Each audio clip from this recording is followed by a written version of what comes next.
Hello every one, എൻ്റെ പുതിയൊരു വീഡിയോയിലേക്ക് എല്ലാവർക്കും സ്വാഗതം.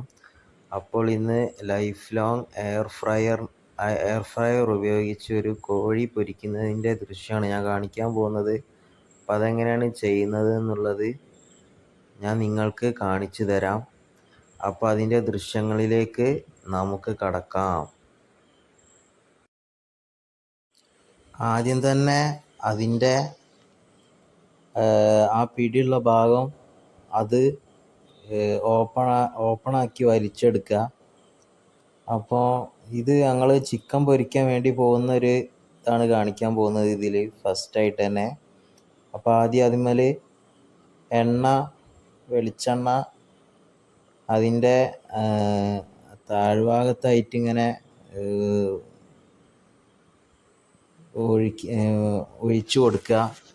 എന്നിട്ട് കോഴി മസാല ഇട്ട് വെച്ചത് ഇതാക്കുക. എന്നിട്ട് അതിന് ശേഷം നമ്മൾ ടെമ്പറേച്ചർ സെറ്റ് ചെയ്ത് കൊടുക്കുക. അതിൻ്റെ മുകളിലൊരു ബ്രോസ്റ്റ് കോഴി പൊരിക്കുന്നതിൻ്റെ ഒരു ചിഹ്നം കാണും. അപ്പോൾ അത് 150 ഡിഗ്രി സെൽഷ്യസ് ആക്കി കൊടുത്തിട്ട് പിന്നെ 20 മിനിറ്റ് ടൈമർ വെച്ച് കൊടുത്തിട്ട് അത് അവിടെ പ്ലേ ചെയ്യാനുള്ളൊരു ഓപ്ഷൻ കാണും. അതിനകത്ത് അവിടെ ക്ലിക്ക് ചെയ്ത് കൊടുക്കുക. അപ്പം അത് 20 മിനിറ്റ് ആയി. 20 മിനിറ്റിന് ശേഷം അത് വേവായിട്ട് വരും. അപ്പോൾ അത് 20 മിനിറ്റ് അതിന് ശേഷം 20 മിനിറ്റ് കാത്തു നിൽക്കുക. അതാണ് അതിൻ്റെ മറ്റൊരു പ്രൊസീജിയർ എന്ന് പറയുന്നത്. അങ്ങനെ 20 മിനിറ്റിന് ശേഷം ഞങ്ങൾ ആ ബോക്സ് തുറന്ന് നോക്കി. അപ്പോൾ അതിൻ്റെ മേൽഭാഗം വെന്ത് വന്നിട്ടുണ്ട്. ഇനി അത് മറിച്ചിട്ട് കൊടുക്കുക. കണ്ടോ, ഈ വീഡിയോയിൽ ചെയ്യുന്നത് പോലെ മറിച്ചിട്ട് കൊടുക്കുക. എന്നിട്ട് ചിക്കൻ്റെ എല്ലാ പീസുകളും മറിച്ചിട്ട് കൊടുക്കുക. എന്നിട്ട്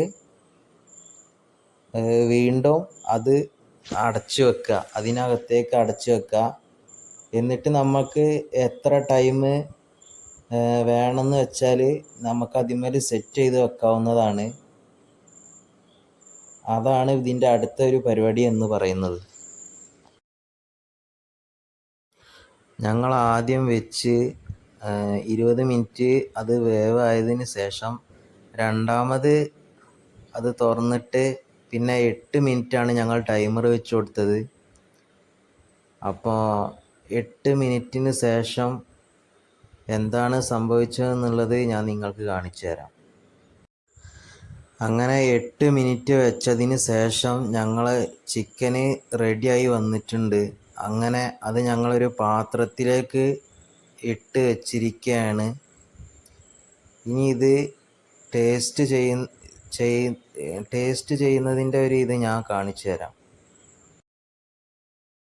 അങ്ങനെ ചിക്കൻ നന്നായിട്ട് വെന്ത് വന്നിട്ടുണ്ടായിരുന്നു. നല്ല ടേസ്റ്റ് ഉണ്ടായിരുന്നു ചിക്കന് പൊരിച്ചത്. അപ്പോൾ ഈ വീഡിയോ എല്ലാവർക്കും ഇഷ്ടപ്പെട്ടെന്ന് വിശ്വസിക്കുന്നു. ഇഷ്ടപ്പെട്ട എല്ലാവരും ലൈക്ക് ചെയ്യുക, ഷെയർ ചെയ്യുക, സബ്സ്ക്രൈബ് ചെയ്യുക, കമൻറ്റ് ചെയ്യുക ഒക്കെ ചെയ്യുക. അടുത്തൊരു വീഡിയോ ആയിട്ട് കാണുന്നത് വരെ എല്ലാവർക്കും ബൈ.